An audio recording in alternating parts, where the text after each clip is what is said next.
नमस्कार मित्रों, मैं अंकित पटेल स्वागत करता हूं आपके अपने YouTube चैनल न्यू एकेडमी में।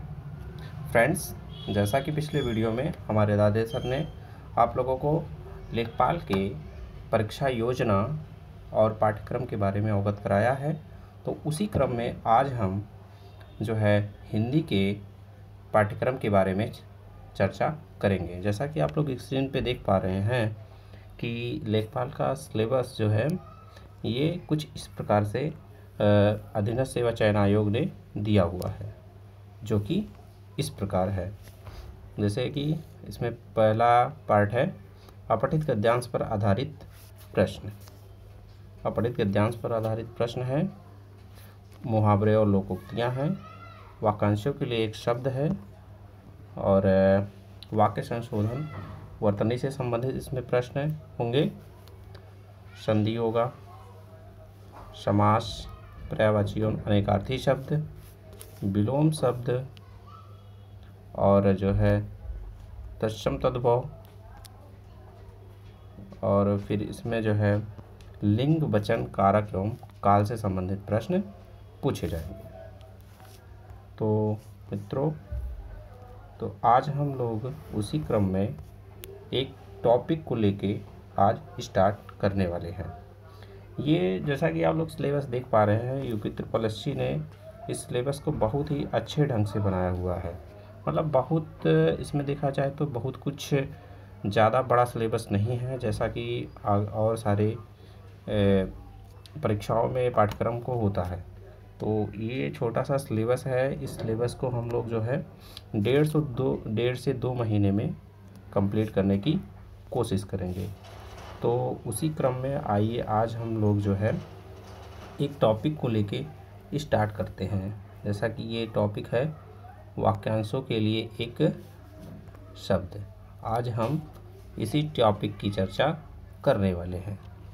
तो मित्रों, आइए देर ना करते हुए शुरुआत करते हैं अनेक शब्दों के लिए एक शब्द की। जैसा कि आप लोग देख पा रहे हैं यहाँ पे जो है ये कुछ चीज़ें जो है आप लोग स्क्रीन पे देख पा रहे हैं। तो उसी क्रम में शुरुआत करते हैं। जहाँ लोगों का मिलन हो उसे सम्मेलन कहते हैं। सख्य भाव मिश्रित अनुराग वाले को प्रणय बोलते हैं। जो नियम के विरुद्ध हो उसे अवैध या विरुद्ध बोलते हैं। जिसमें संसार के प्रति मोह ना हो उसे वितरागी बोलते हैं। कुसंग के कारण, कुसंगति के कारण जो चरित्र पर दोष लगता है उसे क्या बोलते हैं? उसे बोलते हैं कलंक। तो जैसे कि जो परिवार में बच्चे होते हैं, अगर उसमें से कोई एक बच्चा जो है सही से व्यवहार नहीं करता है और उसका बार बार जो है कहीं से शिकायत आती रहती है, तो उसको लोग परिवार में बोलते हैं कि तुम परिवार के नाम पे कलंक हो। तो इस तरीके से हम जो है इस चीज़ को याद रख सकते हैं। तो अब देख रहा नेक्स्ट है कि आग से संबंधित परीक्षाओं में लगभग प्रश्न आते ही रहते हैं। तो उसको हम थोड़ा याद करने की कोशिश करेंगे। जैसा कि है इसमें कि इसमें देखिए, जैसे जंगल में लगने वाली आग को क्या बोलते हैं? दावानल। और समुद्र में लगने वाली आग को बोलते हैं बड़वानल। पेट की अग्नि को बोलते हैं जठराग्नि और भूसी की आग को बोलते हैं तुषाग्नि। लेकिन इसको हम पढ़ते तो बार बार हैं लेकिन भूल जाते हैं। तो इसको याद कैसे रखेंगे? जैसे जंगल में लगने वाली आग, जब जंगल में आग लगती है तो लोग दौड़े दौड़े जाते हैं। तो उसको हम इस प्रकार से दौड़ने को दावानल से कनेक्ट कर लेंगे। समुद्र में लगने वाली आग को बड़वानल बोलते हैं। तो एक जो है बड़वासुर था जो कि समुद्र में रहता था। तो इस प्रकार से हम समुद्र में लगने वाली आग को याद रख सकते हैं। जठर, पेट की अग्नि को बोलते हैं जठराग्नि। तो जठर रस होता है एक, जो कि पेट से निकलता है, उसको इस प्रकार से याद कर रख सकते हैं। और एक भूसी की आग को जो है तुषाग्नि बोलते हैं। तो फिर जो है आगे आता है तत्काल जो सोच कर उत्तर दे सके उसको प्रति उत्पन्न मति बोलते हैं। एक समय में होने वाले को समसामयिक बोलते हैं। यही समसामयिक हो जिसको इंग्लिश में करंट बोलते हैं। जिसका संबंध पृथ्वी से हो उसे पार्थिव बोलते हैं। जिसके हृदय में ममता ना हो उसे निर्मम बोलते हैं। आए दिन हम लोग पेपर में पढ़ते हैं कि उसने जो है उस व्यक्ति की निर्मम हत्या कर दी, मतलब बिना किसी दुख, बिना उसको किसी प्रकार की दया ही नहीं आए, उसे ही निर्मम बोलते हैं। विशिष्ट समय पर विशिष्ट लोगों के समक्ष दिया गया जो भाषण होता है उसे क्या बोलते हैं? उसे बोलते हैं अभिभाषण। फिर आगे आता है आशा से संबंधित जो है दो तीन हमेशा प्रश्न आते रहते हैं जो कि बहुत ही कंफ्यूज करते हैं एग्ज़ाम में। तो उसी क्रम में देखते हैं इसको कैसे हम याद रख सकते हैं। तो देखते हैं, जैसे जिसकी आशा ना की गई हो, जिसकी आशा ना की गई हो उसे बोलते हैं अप्रत्याशित, उसे बोलते हैं अप्रत्याशित। और आशा से बहुत अधिक को बोलते हैं आशातीत। और जो पहले कभी ना हुआ हो उसे बोलते हैं अभूतपूर्व। तो इसको याद कैसे हम रखेंगे, ये चीज़ इम्पोर्टेंट है। जैसे आशा से बहुत अधिक उसको बोलते हैं आशातीत। क्या बोलते हैं उसे? अधिक और आशातीत। अधिक अतीत, अधिक अतीत ऐसे करेंगे तो एक उसमें कनेक्शन बन जाएगा। और जो पहले कभी नहीं हुआ हो उसे बोलते हैं अभूतपूर्व। जो पहले कभी नहीं हुआ हो उसको बोलते हैं अभूतपूर्व। तो आप देखेंगे पहले यहाँ आ रहा है और पूर्व यहाँ आ रहा है, तो पूर्व माने पहले और पहले पूर्व, तो इसमें एक कॉम्बिनेशन बन जा रहा है। तो इससे इस ढंग से हम इसको याद कर सकते हैं। तो और एक बचा जिसकी आशा ना की गई है उसे अप्रत्याशित, ये अपने आप हमको याद हो जाएगा। ठीक है, तो आइए आगे बढ़ते हैं। तो इसमें बहुत सारे ऐसे, मतलब इस पीडीएफ में तो आप लोगों को पीडीएफ प्रोवाइड कर दिया जाएगा, लेकिन इसमें आप लोग खुद से भी पढ़िएगा और जो जहाँ पे बताने की ज़रूरत है, समझाने की ज़रूरत है, वहाँ पे आप लोगों को हम बता देंगे। ठीक है, तो आइए देखते हैं। जैसे यहाँ पे एक फिर आता है उच्च कुल में पैदा हुआ। ठीक है, तो उच्च कुल में पैदा हुआ और कन्या के गर्भ से पैदा हुआ। तो देखिए दोनों हैं एक दूसरे से मिलते जुलते और ये कन्फ्यूजन पैदा करते हैं।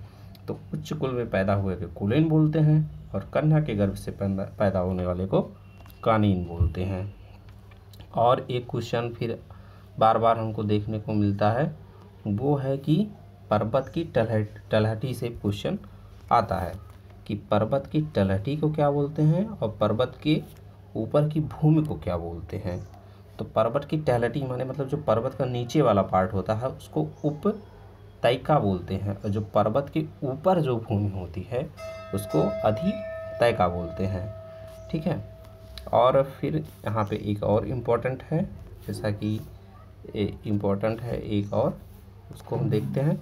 जैसे किसी स्त्री, जिस स्त्री के पुत्र या पति ना हो उसे क्या बोलते हैं? उसे बोलते हैं अबीरा।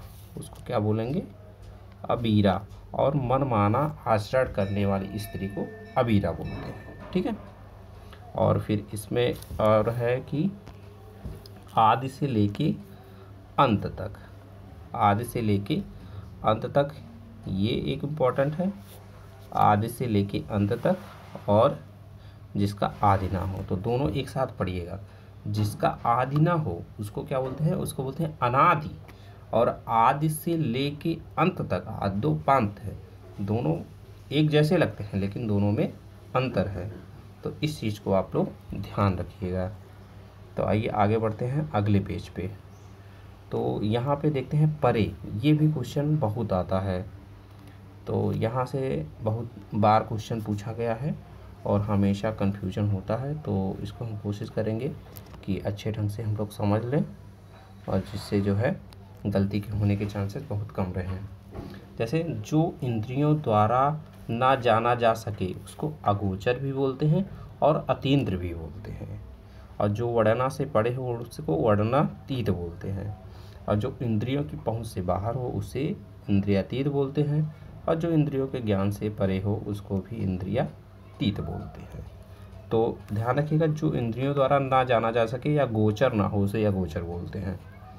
ठीक है, हाँ, तो इसमें आगे एक और इम्पॉर्टेंट है, तो यहाँ हम देख लेते हैं। जो इम्पोर्टेंट है उसको हम बताते चलते हैं, बाकी आप लोग को PDF में मिल जाएगा, आप लोग उसको जो है स्वयं से पढ़ेंगे, ठीक है। तो एक बार पढ़ेंगे तो याद हो जाएगा, ऐसा कुछ इसमें खास है नहीं, और जहाँ बताने की ज़रूरत है उसको बता देते हैं। जैसे हर समय देर से काम करने वाला दीर्घसूत्री और कार्य को धीरे धीरे करने वाले को मंथर बोलते हैं। देखो दोनों सेंटेंस पढ़ने में एक जैसे लग रहे हैं, लेकिन अंतर ऐसा नहीं लग रहा कि दोनों में अंतर, लेकिन दोनों में अंतर है। जैसे हर समय देर से काम करने वाला को दीर्घसूत्री बोलते हैं। इसको हम ऐसे समझेंगे, जैसे स्कूल में कोई काम मिलता है कि इस गृह कार्य को आप लोगों को इस डेट तक सबमिट कर देना, मतलब मान लीजिए कि 10 तारीख तक आपको कोई चीज़ सबमिट करना है। तो कुछ बच्चे ऐसे होते हैं जो कि 10 तारीख को ही सबमिट करेंगे, या 10 तारीख को, और कुछ बच्चे ऐसे होते हैं तो 8 को सबमिट करेंगे। तो जो हमेशा लास्ट डेट पे सबमिट करते हैं उन्हें दीर्घसूत्री बोलते हैं। और कार्य को धीरे धीरे करने वाले को बोलते हैं मंथर। मतलब जो जैसे कोई काम हो, तो जैसे कोई काम है, मान लीजिए खाना ही बनाना है, तो आप लोग जैसे बाहर रख के खाना बनाते हैं, तो वही खाना कोई 1 घंटे में बना लेता है और कोई आधे घंटे में बनाता है। तो जो हमेशा देर से बनाता है, मतलब पता लगे 1 घंटे में बना रहा है, तो उसको जो है मंथर बोलते हैं, ठीक है। तो और इसमें फिर आगे बढ़ते हैं। आगे बढ़ने के क्रम में है, हाँ, एक ये भी इम्पोर्टेंट है कि जो है जिस पर अनुग्रह किया गया हो, ठीक है, जिस पर अनुग्रह किया गया हो उसको बोलते हैं अनुगृहीत। अनुगृहीत। और किसी के लिए उदारता पूर्वक या कृपापूर्ण किया जाने वाले व्यवहार को बोलते हैं अनुग्रह, ठीक है। उसको क्या बोलते हैं? अनुग्रह। तो दोनों आप लोग याद रखेंगे।